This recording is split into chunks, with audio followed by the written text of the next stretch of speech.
This channel does not promote any violent, harmful, or illegal activities. All content provided by this channel is meant for an educational purpose only. Top quality और consistent performance के लिए सिर्फ silver pump नाम याद रखना।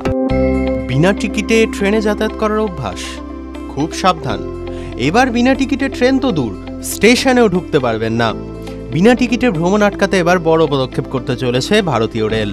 মহাকুম্ভ থেকে শিক্ষা নিয়েই এবার রেল স্টেশনে চালু হতে চলেছে বিশেষ একটি সিস্টেম। কি সেই সিস্টেম? মেট্রোর মতো পরিষেবা চালু করার চিন্তাভাবনা করছে ভারতীয় রেলওয়ে।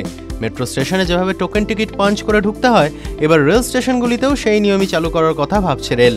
এতে যাদের কাছে বৈধ টিকিট রয়েছে, কেবল সেই যাত্রীরাই রেল স্টেশনের ভিতরে ঢুকতে পারবেন।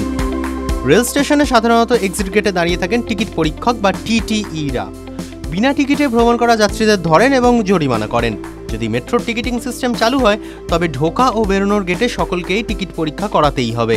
টিটিইর চোখ ফাঁকি দিয়ে পালানো গেলেও এখানে পালানোর কোনো পথ থাকবে না।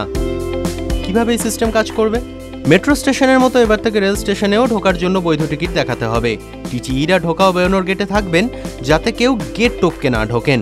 এতে অতিরিক্ত ভিড় সামাল দেওয়া সহজ হবে। বিশেষ করে বড় বড় অনুষ্ঠানে এবং বড় স্টেশনগুলিতে যেখানে প্রতিদিন বিপুল সংখ্যক যাত্রী যাতায়াত করেন, সেখানে ভিড় সামলাতে সুবিধা হবে।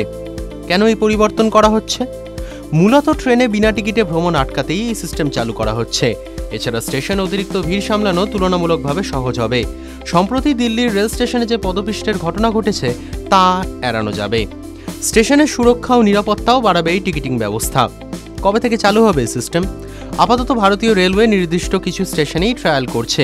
যদি তা সফল হয়, তবে দেশের বড় বড় রেল স্টেশনগুলিতে টিকিট ভেরিফিকেশন সিস্টেম চালু করা হবে। টিভি9 বাংলা ডিজিটাল।